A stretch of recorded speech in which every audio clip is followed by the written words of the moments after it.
England ran rings around an overmatched Iran in a 6-2 shellacking in Qatar on Monday.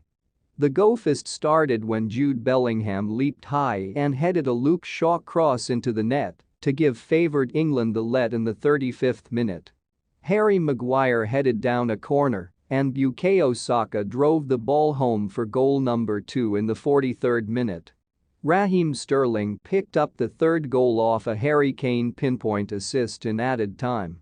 The goals were a fair representation of the first half, in which England consistently bossed Iran. The second half was little different. Saka got the ball in the box, did some dribbling virtually unmolested, then kicked the ball in once he found an opening.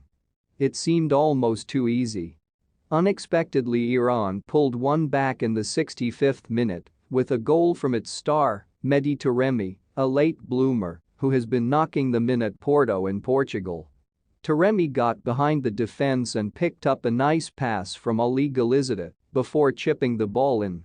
Normal service was resumed minutes later as England broke forward with numbers and Marcus Rashford, who had come on just a minute earlier, coolly knocked home another past the backpedaling Iran defense. Another sub, Jack Grealish, got goal number 6 on the break. Deep into added time, Iran, which to its credit kept trying throughout the game, earned a penalty.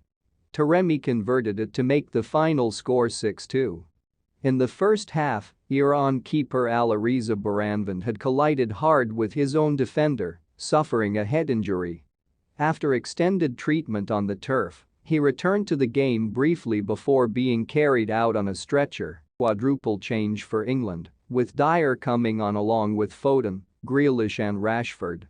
Much to England's frustration, despite booting the ball out from kickoff, the referee has not allowed the subs to come on, and they're playing with 10 men. Iran are on the board. Taremi runs off the back of Harry Maguire onto a pass from one of the subs, Galizada, and clatters in via the crossbar. Deck chairs on the Titanic scenes and Quares makes another change. Mehdi Tarabi has the dubious pleasure of joining a failing damage limitation act. Bukayo Saka too for the Arsenal star, who collects Sterling's pass, cuts inside and clips a deflected shot into the far corner. Training ground stuff.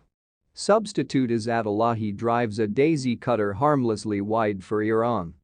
Pickford shouts at his England teammates, maybe just to remind them that he's still there. There's a fluency to England's play that has been lacking for some time. Saka comes in field. Bellingham gets into the Iran box. Here comes Shaw charging forward. His drive is blocked, but the threat is coming from all over the place, and a usually obdurate Iran cannot get a handle on things. Lovely interplay between Sterling and Kane. Sterling looks like he might be in after the 1-2, but Majid Hosseini gets across to make an important challenge. It's another corner. There's a foul after Shaw's delivery and Iran have a free kick. Trippier thumps it into the wall. Kane is back on his feet, but England's handy lead means there's no need to take undue risks. Trippier himself is now down. Southgate might want to make sure mounting Iranian frustration doesn't take out any of his key men. Paralaganji slides in and catches Kane on his ankle. That looks a nasty one, and the England captain is receiving treatment. When we resume, you think Trippier will very much like the look of the free kick. We're back underway. Southgate is in the luxurious position of maybe being able to give some of the rest of his squad minutes, with this one looking like it's more or less in the bag. Iran might hope to see the back of Bellingham soon. Halftime? Finally, after a half that lasted almost an hour. For Iran's beleaguered players, it will have felt much longer. There were understandable concerns about England heading into this game, and there'll be tougher tests to come. But Southgate, his staff and his players have again showed they know exactly how to do tournament football. They were brilliant in that half, with all of the coach's questions selections, from Maguire to Sterling, absolutely vindicated. Trippier sloppily gives the ball away, somewhat at odds with a brilliant half from the Newcastle defender. Iran attack but Jahanbakhsh volleys wildly over. Goal Sterling and they can't even hold out for one of them. England carve Iran apart down the right, Kane crosses, and Sterling does what he didn't manage to do for the duration of Russia 2018 and scores a World Cup goal. The absolutely abysmal news for Iran is there will be 14 minutes of injury time. Goal Saka wallop. Iran struggle to contain Maguire at a corner once again. The ball drops to Saka, and he crashes it into the top corner from 15 yards. 35th minute. Goal Bellingham lift off for England. More sharp interplay from Southgate's side. Sterling plays in Shaw down the left. The fullback stands up across and Bellingham times his run perfectly to head home. Maguire gets up highest and thuds one again the bar. Another excellent Trippier delivery. England almost play their way into trouble on the edge of their own box, but Bellingham gets his foot in and they're away on the break. Sterling pulls out a lovely nutmeg and England have another corner. Perhaps tellingly, the referee has just had a word about holding. Big chance for England. Saka and Trippier again combine sharply down the right. The Arsenal man cuts back a low cross and Mount crashes into the side netting. He should be testing the goalkeeper at the very least. A cross from Saka gives Hossein Hosseini his first action. He claims it cleanly and the Iranian fans roar. Promising free kick for Iran down the England right. Jahanbakhsh takes but duffs the cross straight at Trippier. Blood streaming from Baranvan's nose again. This is unseemly in the extreme.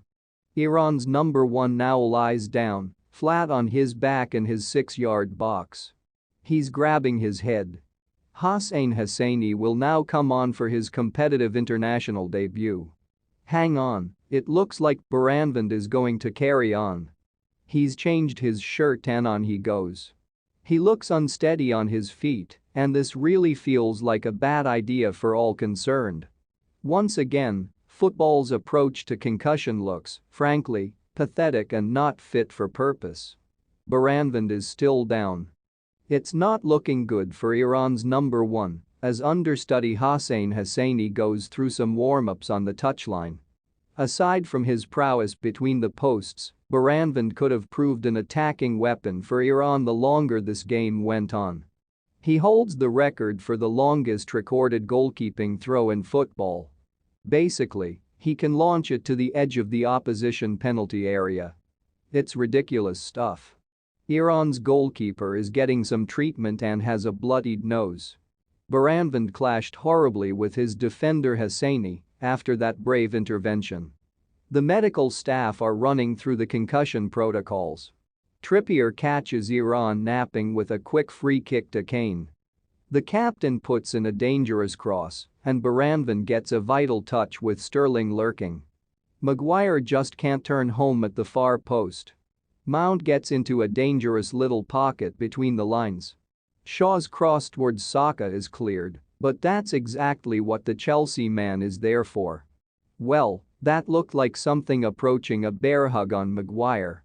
Stones went down in the snafu as well. The VAR decides that's all fine. Bright start from England. Fullbacks getting nice and high. One of them, Trippier, will deliver a corner from the left. Maguire takes a tumble and asks for a penalty. He might have a point, the players are out on the pitch and the anthems are underway. Tracksuit tops still on, no sign of Kane's armband yet. Iran fans in the stadium gave their own anthem a hostile reception against a backdrop of atrocities going on back at home. Remember this absolute hero from 4 years ago? He starts today. Queiroz, who was once a valued member of Alex Ferguson's coaching staff at Manchester United, sounds like he's been trying to soften England up with plenty of kindness beforehand. For England fans there is a sense of mixed anticipation for this game. Almost 18 months on from their Euro 2020 final heartbreak, the Three Lions have an updated squad with some exciting attacking personnel, such as Bellingham and Maddison, but on the flip side, a distinct lack of recent form. Then there is the history of major tournament what might have beens. Could this finally be the time for football to come home? Thanks for watching this amazing video.